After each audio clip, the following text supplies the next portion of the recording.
Meet the kids next door, who are now behind bars. I assaulted someone with a knife.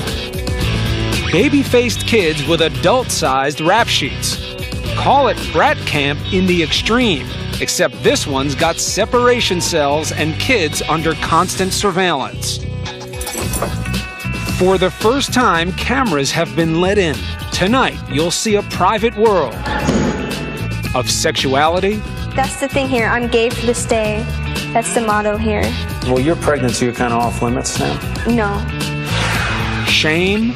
Who loves you? I don't know. Do you love you? No.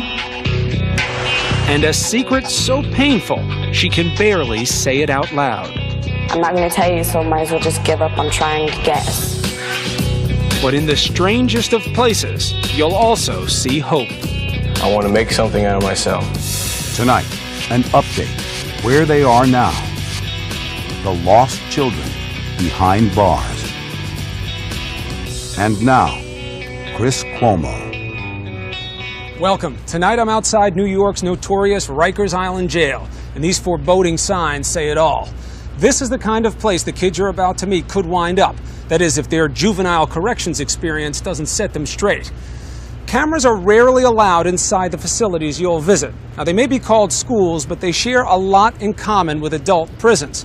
And yet, these places in Arizona you're about to enter may be the last and best chance for kids there.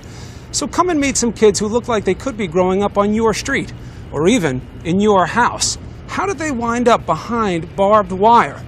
For some, the corrections experience could be a new beginning. For others, it could be the beginning of the end. Pull them up. My name's Zara, 13. I was charged with a drive-by shooting. They did not give it to me. I don't know. My name is Ashley. I'm 16. I was charged with disorderly conduct. My name is Jesse, age 17, committing offense, manslaughter, felony 2. My name is Joan. I'm 17, and I am here for...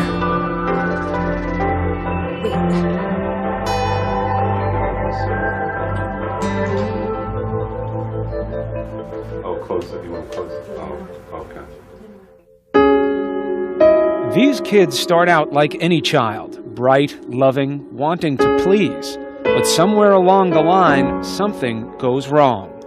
But as you'll see, there's more to them than meets the eye. 100,000 kids like this are currently locked up somewhere in the United States. You're not filming these guys' faces, are you? No. All in their teens, many nearing 18. For these kids, this is the last stop and their last chance. Welcome to Arizona's Department of Juvenile Corrections. The bleak surroundings say it all. The routine is like any jail. Background checks, metal detectors, tension in the air. Well, if you can't handle it, you need to use me to handle it. That's why I told you. 300 boys at the Adobe Mountain School, 80 girls across the yard at the Black Canyon School, and just as many stories. Primetime spent nearly 6 months following several kids as they wound their way in and out of what are called Arizona's safe schools. High security to keep the kids safe inside and also to keep them from getting out. Even though there's razor wire, pat-downs, and cell doors, there is opportunity here, even hope. The average stay here is 6 months. Staff struggle daily with the question of whether a kid can be fixed. Kids who do bad things often for reasons that are tough to understand. Kids like Conrad.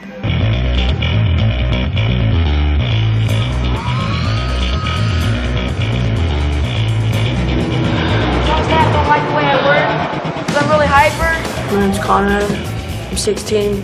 I was charged with possession of paraphernalia. The average kid in here has been arrested 8 times, and Conrad is no exception. On the surface, he looks like a cute kid, like Opie from Mayberry, but he isn't. What's the worst thing you've ever done? Oh, I assaulted someone with a knife. He made me mad, so I hurt him. Conrad came here just under 70 pounds, and the boy's rap sheet is taller than he is. He's been banned from all the mainstream schools in the state of Arizona because of numerous fights, thefts, weapons charges, drugs, and alcohol. What the record leaves out, though, is the most important question with all the kids here. Why? I got hooked on drugs, doing drugs with my mom. And I came back out here and it just tore my life up. I grew up being abused, physically and emotionally and mentally abused by my mom. And now, ever since I came out to Arizona, I've been a very, very angry kid. Many kids make claims, but state records show Conrad's mother pled no contest to child cruelty, and Conrad was taken into state custody for stints when just a child. Conrad says he wants to change, but feels he can't. And as you'll see later, there may be a reason for that. I'm a good person. I just make bad choices. Stand by your doors, please, ladies. This is the state facility for girls in the state of Arizona. The girls are housed across campus. According to Suzanne LaRue, their superintendent, they present unique challenges. Our girls here, they're survivors. Just a lot of family abuse, incest, molestation, drug abuse. Parents are not available to them. Parents are locked up themselves. These are children. For what? I'm not eating primary. Ashley is the face of an angry child. Her fury greets all who come near. But in reality, Ashley's anger is the flip side of pain. On this morning, Ashley cuts her head on her bunk waking up, but she fights any medical treatment. You may need little stitches in there. I am not getting stitches. All right. Hell no. You seem very angry. Yeah. So what's it like inside there, dealing with all the anger? I'm like a time bomb. Like many here, it almost seems as if Ashley were born into pain. 96% of the kids have substance abuse problems. 60% have criminal histories in their family. Both are true for this teen. My dad was smoking meth and smoking weed, and he'd leave it laying around, and it was there, and I was like, screw it, I'm gonna get high. Still worse, Ashley claims she was molested. She won't say by whom, but she says this drove her delinquency, fighting and skipping school. How often were you getting in trouble at your peak of performance? Every day. I'd steal or I'd fight. I'd have the cops called on me every day. Ashley is filled with intense self-hate. She's being treated with a mix of therapy and antidepressants. Throughout her life, she's tried to kill herself 7 times. A lot of the times I did it because I wanted to die, but I did it sometimes just because I wanted to see how far I could go before I actually sent myself to the hospital. She's playing a dangerous game to get the attention of her mother, the person who she says has hurt her the most, and yet whose love she most craves. There are daily group sessions like this here, allowing kids to open up and see they're not alone as victims. Being here, it gives me someone to talk to, like counselors or psychs. And if I was on the outs, I wouldn't have that. Ashley has taken to writing pain away, especially in letters to Mom. I told her that I hated her and I could care less what happened to her, and she's not my mother, she's just the person that gave birth to me. Who loves you? I don't know. So many people in my family have told me that they hate me and they don't want me around them. It's just, even when they do tell me they love me, I find it hard to believe. So. Do you love you? No.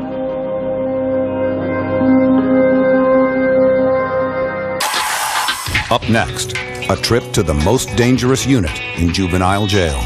I can see why you would be anxious to get out of this place. No offense. Our guide, the teenage killer in the cell next door, and his chilling story of how he got there when the lost children behind bars returns.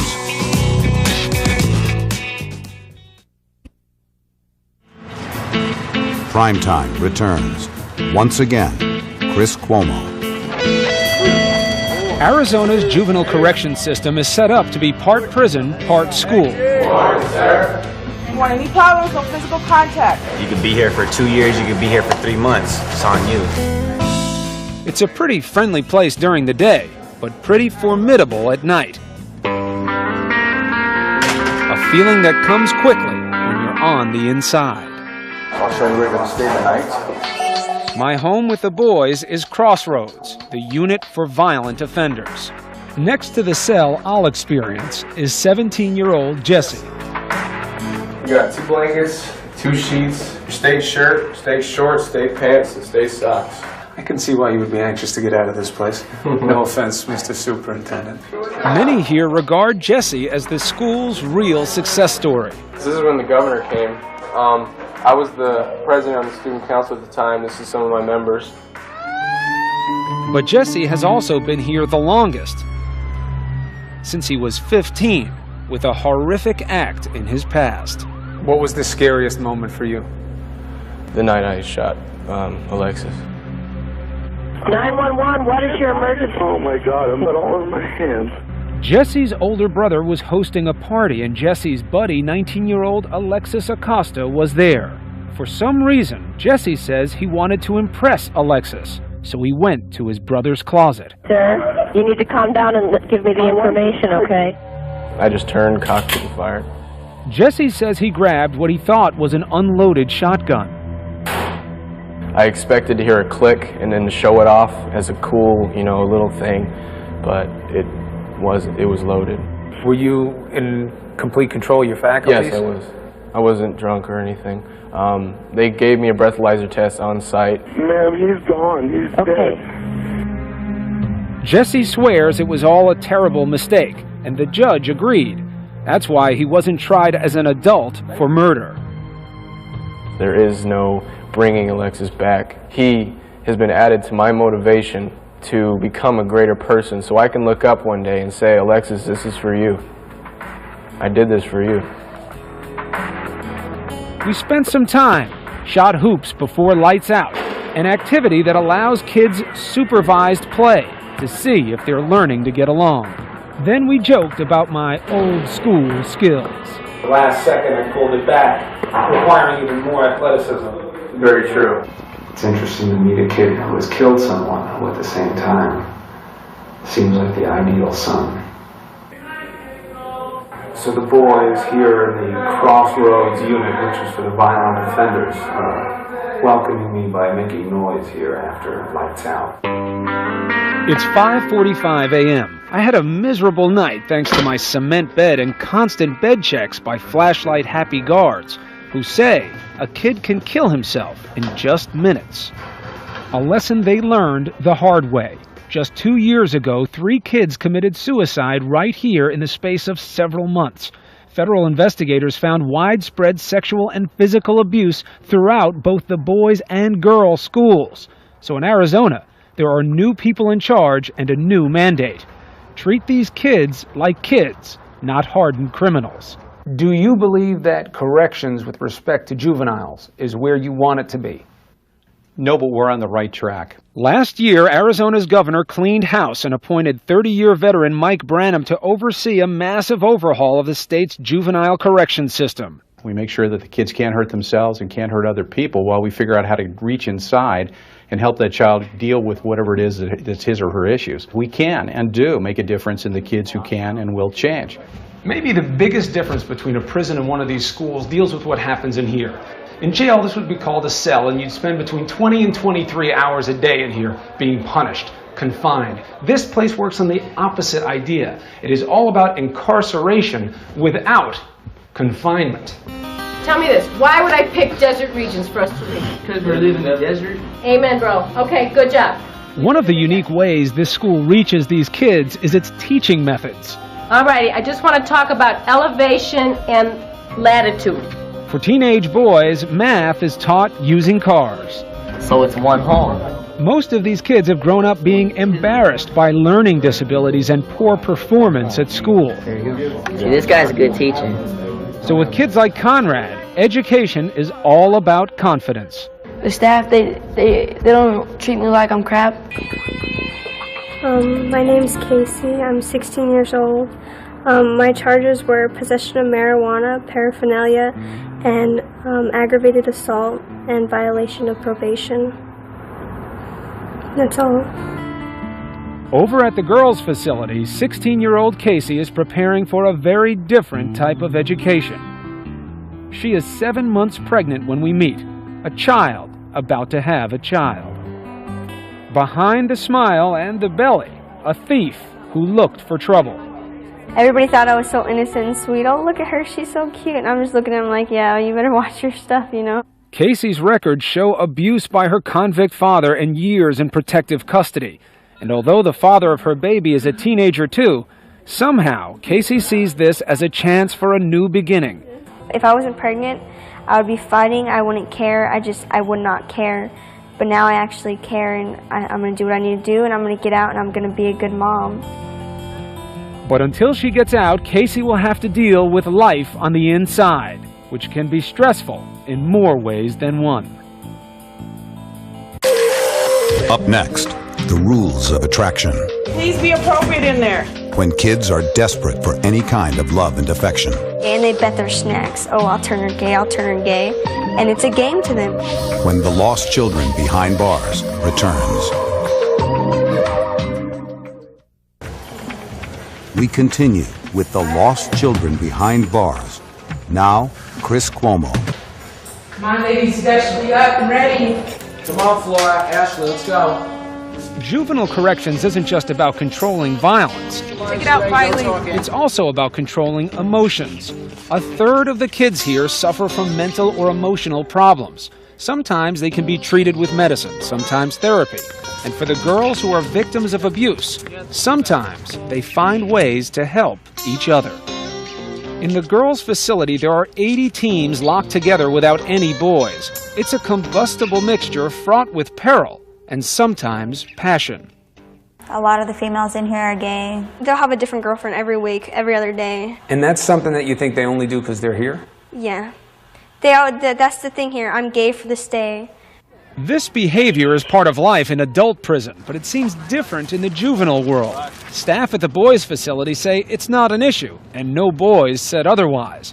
But with the girls at this Arizona facility and elsewhere, part of the culture is what they call girlfriend drama. Girlfriend drama. Yes. A lot of girls get jealous of other girls and they want to start a fight. They'll make comments when you walk by like, damn, look at that ass. Officially, it is forbidden. Please be appropriate in there, okay? If you want any problems, no physical contact. But Counselor James Abercrombie admits the behavior is a common manifestation of emotional neediness. It's about half of the girls that are in here. What I see that as is people that have a distorted view of what a relationship is. For some of them, finding a girlfriend is creating a kind of substitute family. The physical, sometimes it makes them feel loved. None of the girls we spoke to said they were part of this subculture, but all acknowledged its presence and potential pitfalls. Well, you're pregnant, so you're kind of off limits now? No. Doesn't matter if you're pregnant, it doesn't matter anything, they're going to try to get you. They will try and try and try until the day you leave. On this night, I stay in the girls' facility. It's now bedtime. All the girls have quieted down. There was this long ritual of people saying good night, I love you, good night, good night. They're locked in and monitored constantly throughout the night. Privacy is not an option in this fragile environment. Back in the boys section, Conrad is bouncing off the walls. He simply cannot control his emotions. He was finally diagnosed with bipolar and attention deficit disorders. And then there was a new form of treatment. It's a mood stabilizer that they had me on. The staff has identified an expensive drug called trileptal that shows signs of helping. His family says Conrad finally seems under control. We had a good visit. He was real, I don't know how to say it. Nice, gentle. Gentle, yeah. He's calmed down a whole lot. The medicine makes a big difference for him. This is home for Conrad, where he'll return when he gets out. That's his stepmom. Remember, Conrad had major problems with his birth mother. Still, even with a more stable home life, when Conrad was released previously, his parents couldn't afford to keep up his prescription, and insurance wouldn't pay. Conrad quickly spun out of control, ending up back in his cell for the third time. With his medication, I think he can survive in a normal lifestyle, but honestly, without it, I don't think he can. We have some kids still in separation. For Conrad and other kids who often cannot control themselves, violence is bound to occur. And when it does, the result is separation, the closest thing here to solitary confinement. So if a youth comes to separation, they're going to be here because all other interventions haven't worked. You went after them because you were angry. Nurit Friedlander runs the unit. It's the last resort when these volatile kids are a danger to others or even themselves. They will use anything they can to do self-injurious behavior. To prevent suicide, the rooms contain just a bed and a toilet, and kids are often stripped of their clothes. He takes his clothes and rips them off, and sometimes tries to hang himself on the door hinges, so the psychologist ordered for his clothes to be removed from there. So you sit here and you watch the kid on the monitor. We watch the kids on the monitor. We also walk the hallways because it takes 2 to 5 minutes for a youth to actually hang themselves. Wasn't it the staff that you pushed too? But separation isn't about isolation or punishment. Boys and girls are sent there for psychological evaluation and to do conflict resolution, to teach them how not to be violent. We're trying to teach them the skills to remove themselves. Instead of going and punching Frankie in the face, what could have you done differently? Because if you don't teach them the skill, they're not going to have it when they get out on the outside. When you got put in 3 years ago, when it all began, who was that person? Very annoying, rowdy girl. I would never listen to staff. I was always getting in trouble somehow. Geraldine, whose sweetness hides a chilling secret, has visited separation 6 times for fighting in her facility, but none in the past year. I'm tired of getting in trouble. It's time for a change.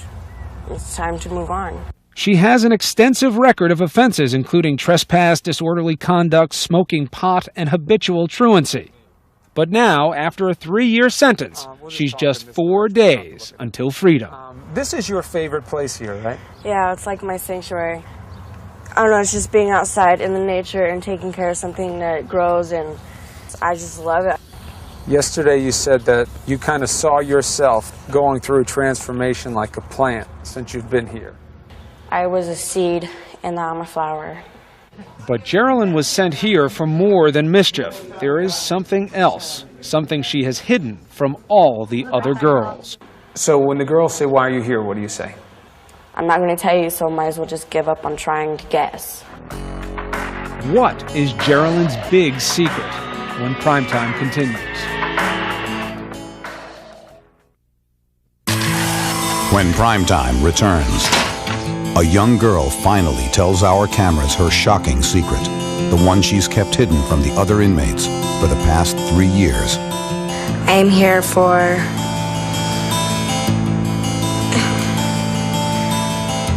Wait.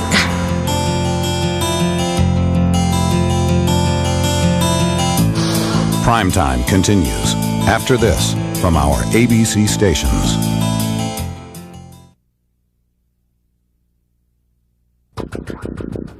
The Lost Children Behind Bars continues. When these kids leave Arizona's Department of Corrections, they may leave behind bars, bells, and locks, but they face invisible obstacles on the outside. Troubled families, old friends, and often profoundly painful memories. For me, it's been a big change. Like, it changed my life completely around. I did a whole 360. After 3 years of intensive therapy and life on the inside, Geraldine is moving on. She's just had her final meeting with the Superintendent Review Board. I always had the fear in the back of my head saying I'm not leaving. But, you know, I've come this far, and then at my board, they had nothing but nice things to say, and it's like, oh. Her sentence was longer than most, and for good reason. Though she's been through so much, she is still so young. I don't want to grow up. I don't want to become an adult. I want to be home. I kind of missed out 3 years of my teenage life being locked up And it sucks. Geraldine was just 6 years old when she was molested by her mother's boyfriend. I got involved with some guy that I thought I knew, but he molested her. How long had it been going on? It was a short time. It was about a month. Imagine a month of molestation. The damage was profound. Young Geraldine lost her innocence and when still just a child began a cycle of petty crimes, substance abuse, and truancy. Started doing drugs, meeting different people, doing alcohol, staying up late, not coming home. But then, Geraldine's behavior turned darker. At just 13, she committed an almost unthinkable act. I heard the kids in the back room playing. Then all of a sudden the door shut.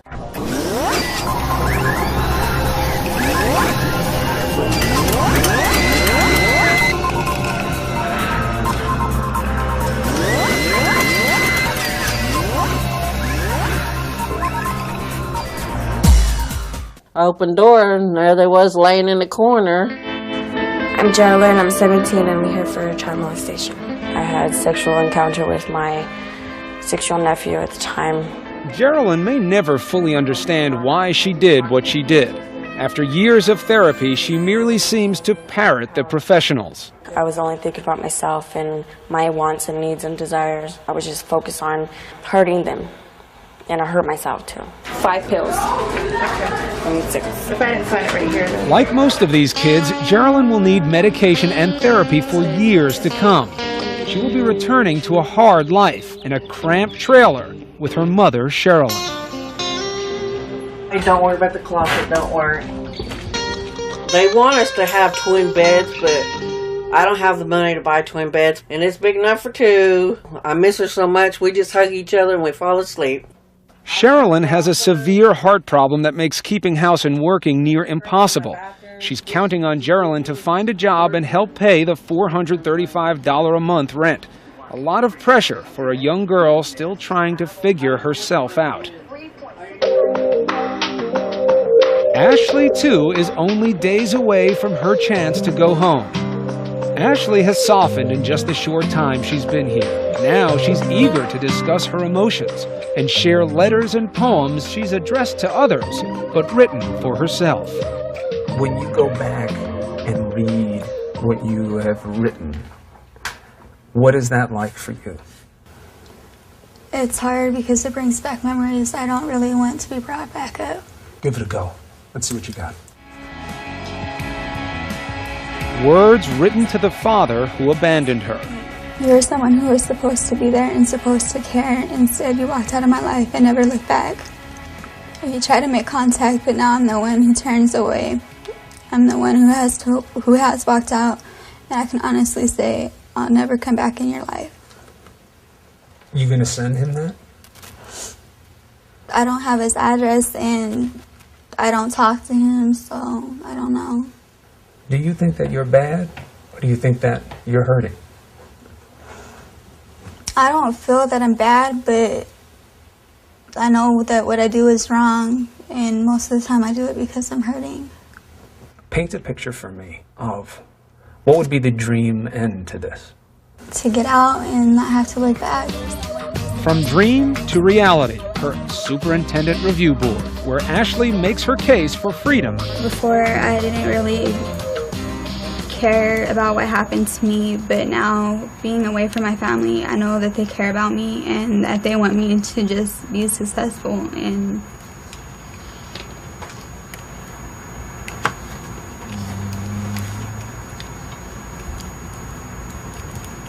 do you want to be successful? Yeah. For who? For me. For you. But will she be able to succeed if she goes back to a toxic home life?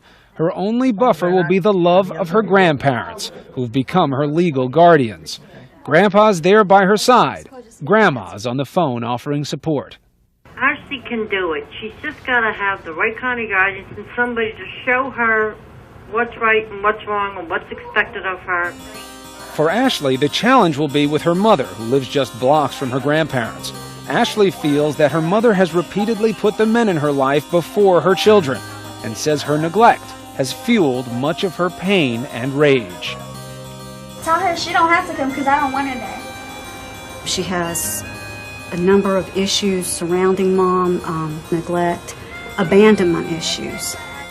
Any child, when that connection to the natural mother isn't strong, there's just repercussions. Still, Ashley has made a persuasive case, and a decision is rendered.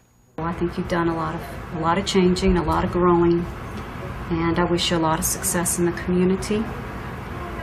And we're going to release you.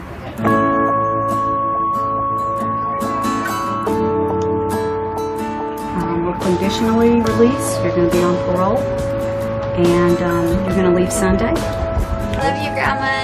Love you too, babe. Miss you. Don't cry. You're gonna make me cry. Okay, honey. Well, we'll be up there early Sunday morning to get you. Bring me some clothes, please. No, you're coming home for your birthday too. But for all the smiles, the numbers paint a grim picture. 43% of these kids eventually wind up back here or in adult prison. I hope I don't see Ashley back here. There's a very good chance that Ashley will be back here. It's Ashley's last night here, and she's excited to leave. But she has no idea what she'll face when she goes home.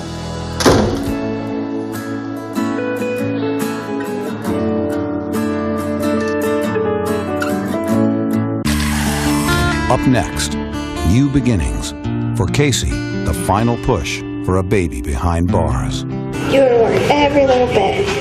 And for Ashley, home at last. Oh my God! But there's a call from her past that leads to disaster.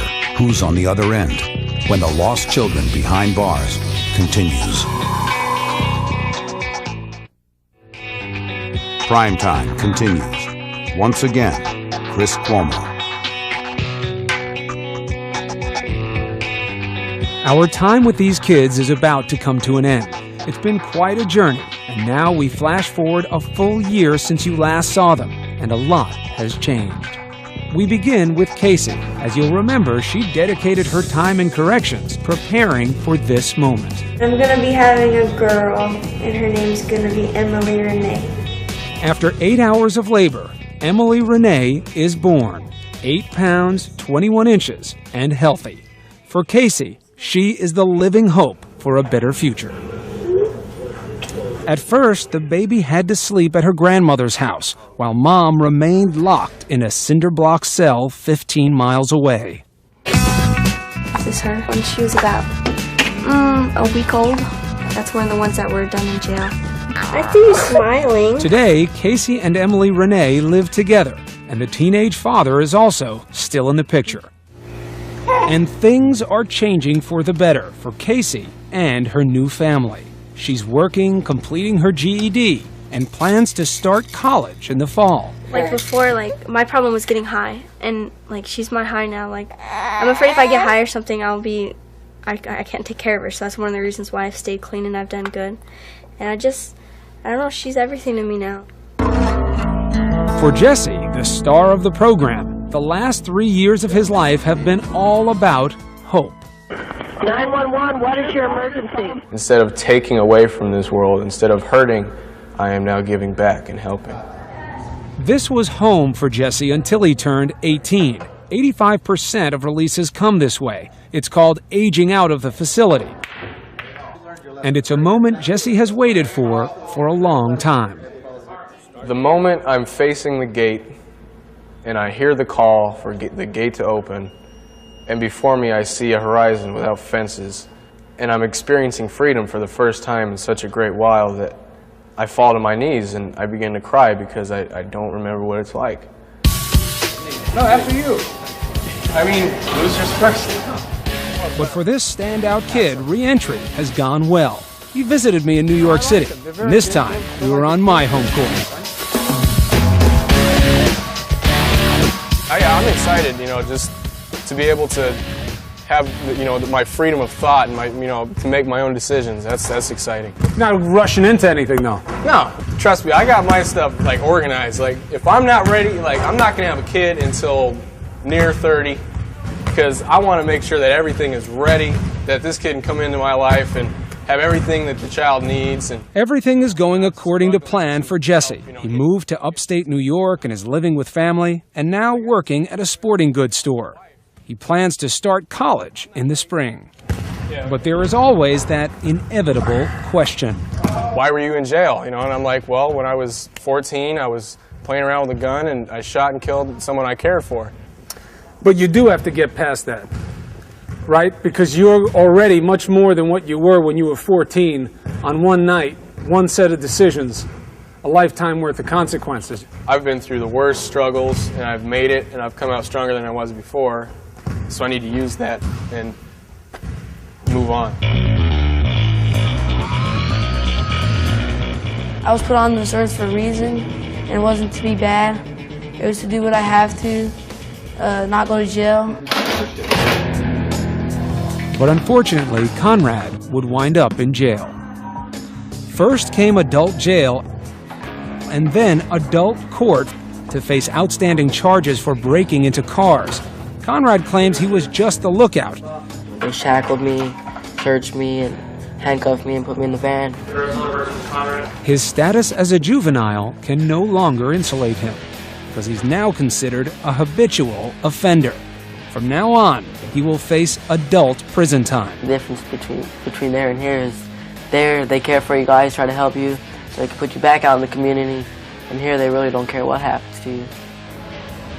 He's in a man's world now, a reality that is sinking in. Because if I go to prison because of my size and stuff, it'll be easy for them to handle me, and I don't want that to happen. All right, sir. Mr. Wood, for your part, looks like it's taking... Conrad has won one more chance. After a week-long trial, the jury found him not guilty. He's now back home with his family, trying to earn his GED and staying out of trouble. He'll be 18 in September. For all these kids, the key is finding the right path. For Geraldine, that meant graduating from trade school. I like doing stuff with my hands, not sitting at a desk behind a computer being bored. Despite some ups and downs, she's been complying with the rules of her parole. Special Recognition Award from Tucson Juvenile Parole and Resource Center. Says for continuing success in the community and becoming a positive role model. Geraldine has moved home with her mother, who's been anxiously awaiting her return. They even have a community swimming pool to escape the Arizona heat. A place to dream about the future. I'm going to try to accomplish what I've planned. Go to New York, get a car, get a nice education. I want to go to college. A lot to accomplish for a young woman, especially while taking care of her sickly, unemployed mother. Just 19 days from adulthood, Geraldine hints at her burden. She's the mom, I'm the daughter. I did the job of both of us. And it's just time for me, you know, grow up and take care of myself. A fragile situation that soon gives way. This is the police. Can I help you? Hi, yes, my name is Jeremy, and I'd like to report a abusive incident right now.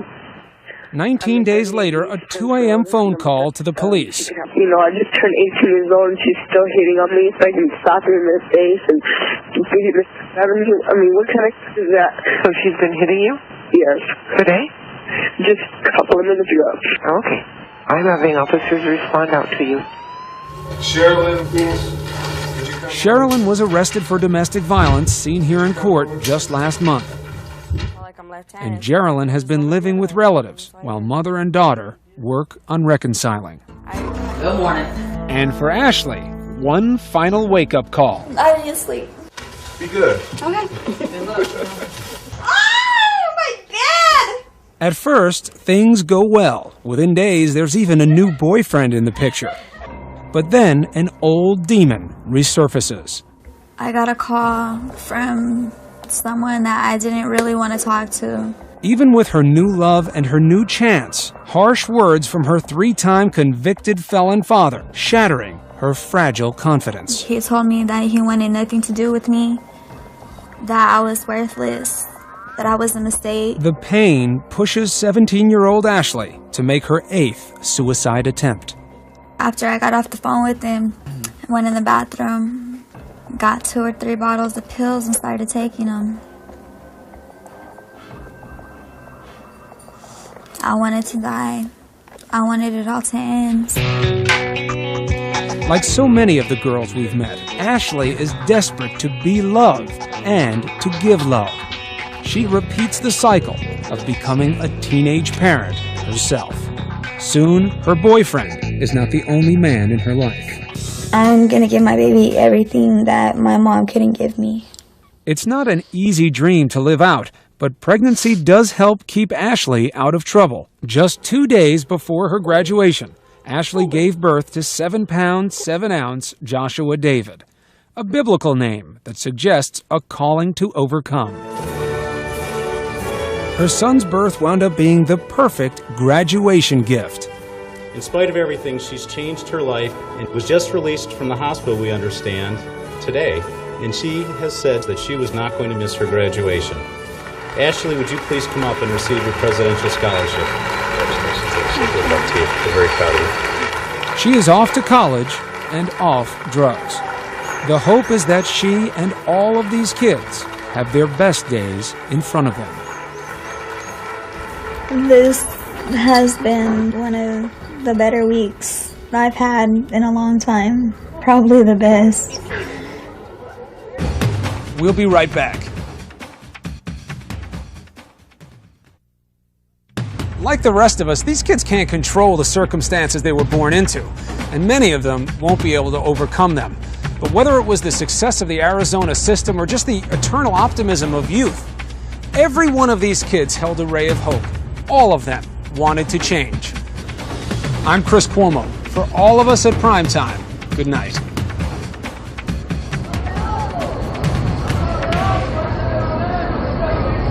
The Emmy nominations are in, and every ABC News program has been singled out, honored for excellence. No wonder, morning till night, 24/7, more Americans get their news from ABC News. Accurate, credible, and once again, honored. The Women's British Open, this weekend on ABC.